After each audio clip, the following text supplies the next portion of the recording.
선지자의 제자들의 아내 중에 한 사람이 엘리사에게 부르짖어 이르되 당신의 종 나의 남편이 이미 죽었는데 당신의 종이 여호와를 경외한 줄은 당신이 아시는 바니이다.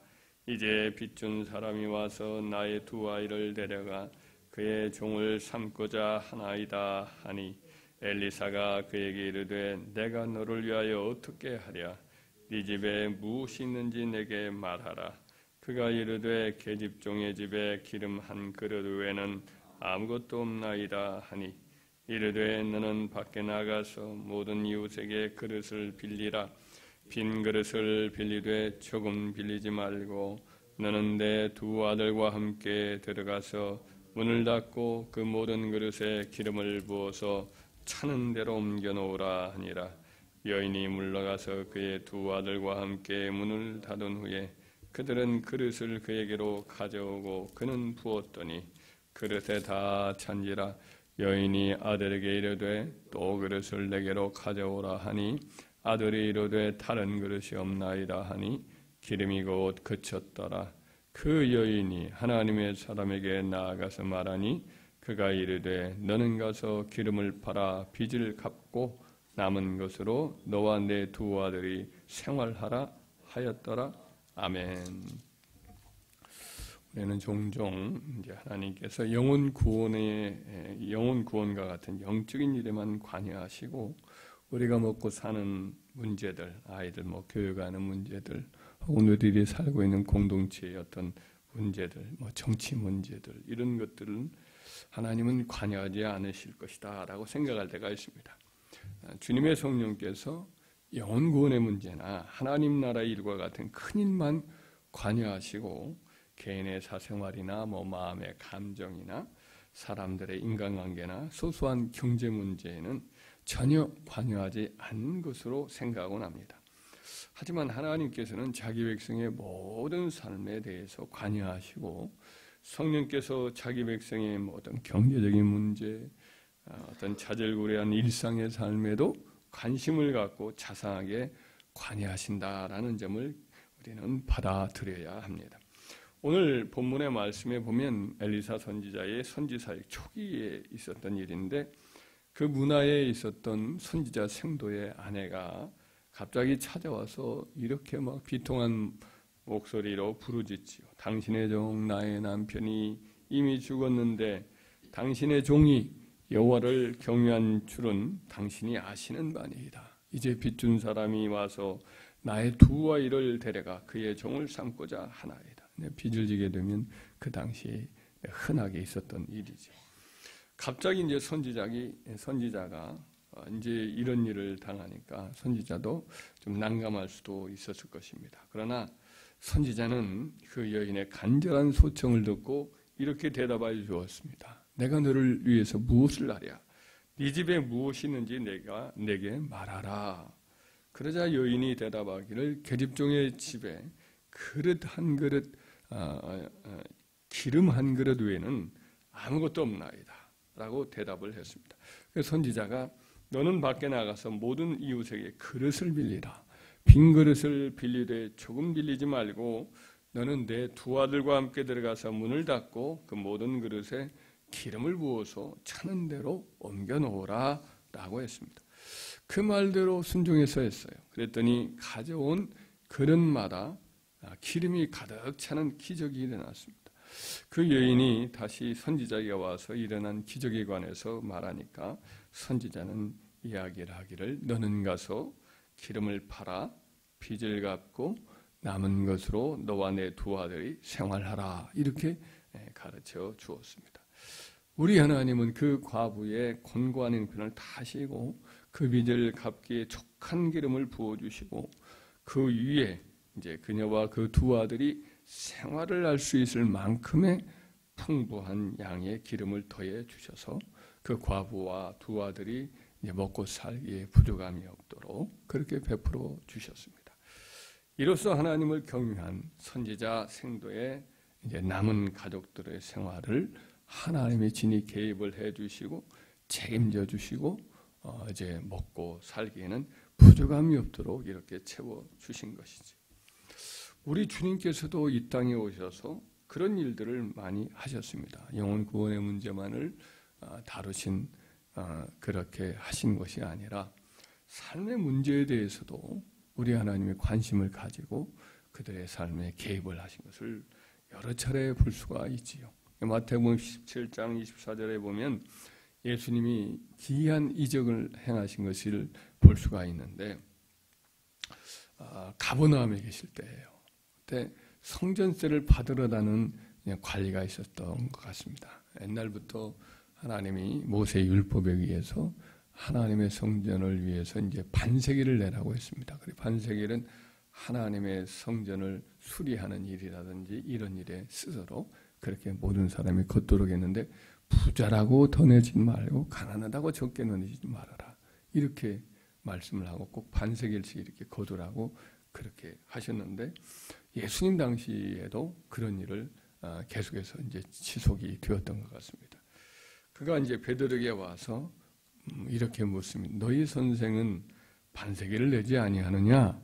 그러자 이제 베드로가 그렇지 않다고 정색하면서 내신다 이렇게 얘기를 하고 예수님이 계신 집으로 들어가서 예수님에게 말씀을 드리려고 하는데 예수님은 베드로를 보자마자 말을 듣지도 아니하시고 먼저 말씀을 이렇게 묻습니다.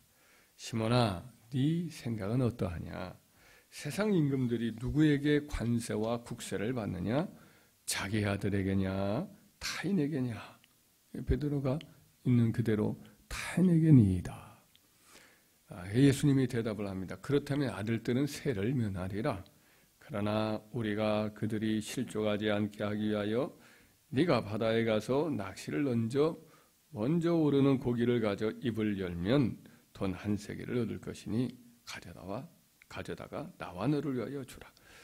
하나님의 백성들은 세금을 낼 필요가 없다 이렇게 말씀하신 것은 아니고 여기서 우리 주님이 이제 실족하지 않기 위해서 덕을 세우기 위해서 아들들은 낼 필요가 없지만은 하나님이 다 통치하는 세상이니까 그러나 그들의 어떤 오해를 피하기 위해서 실족하지 않기 위해서 너는 이렇게 반세기를 내라 이렇게 이야기를 하되 네가 바다에 가서 낚시를 던져 먼저 오르는 고기를 가져가 입을 열면 돈 한 세겔을 얻을 것이니 가져다가 나와 너를 위하여 주라 이렇게 말씀을 하고 계십니다.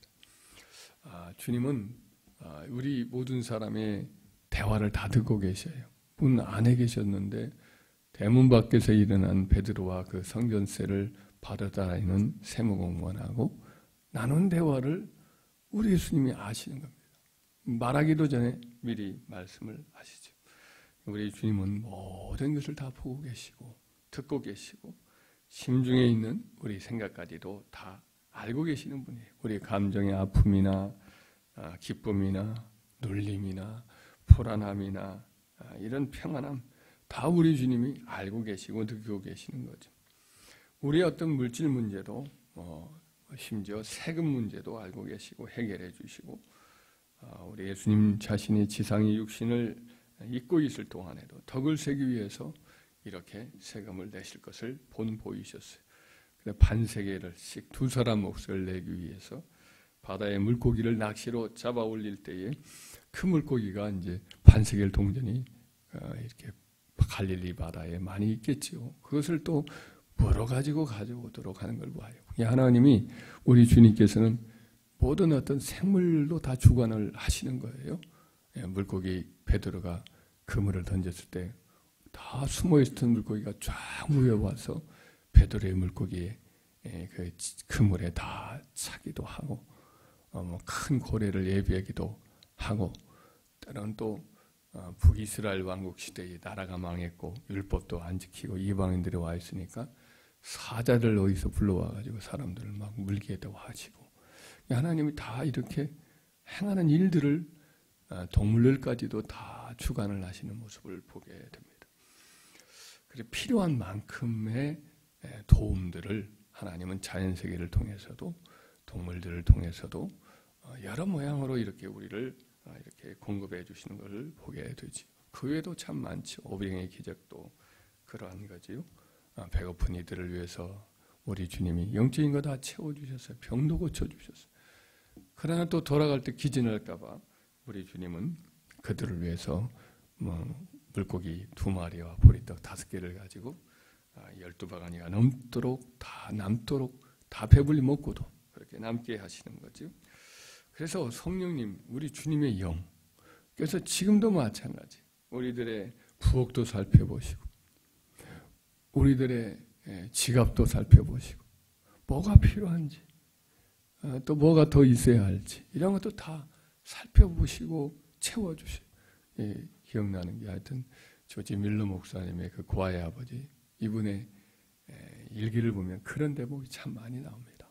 이것이 필요한데요 하면은 그런 물품이 배달이 되기도 하고 얼마가 이 아이들을 위해서 필요한데요 하면은 귀하게 채워주시고 그런 일들을 기록을 참 많이 했죠. 그러니까 하나님이 그분에게는 그런 물질의 문제에 있어서 하나님이 채워주시는 것을 구체적으로 이렇게 하나님 책임져 주신다라는 것을 경험하게 하고 그의 일기를 통해서 기록해 놓고 또 그걸 또 허드슨 테일러라고 하는 중국 선교사는 그런 일들을 잘 알았기 때문에 젊은 시절 중국에 가서 내 선교하겠다라고 작정을 하고는 훈련을 해요.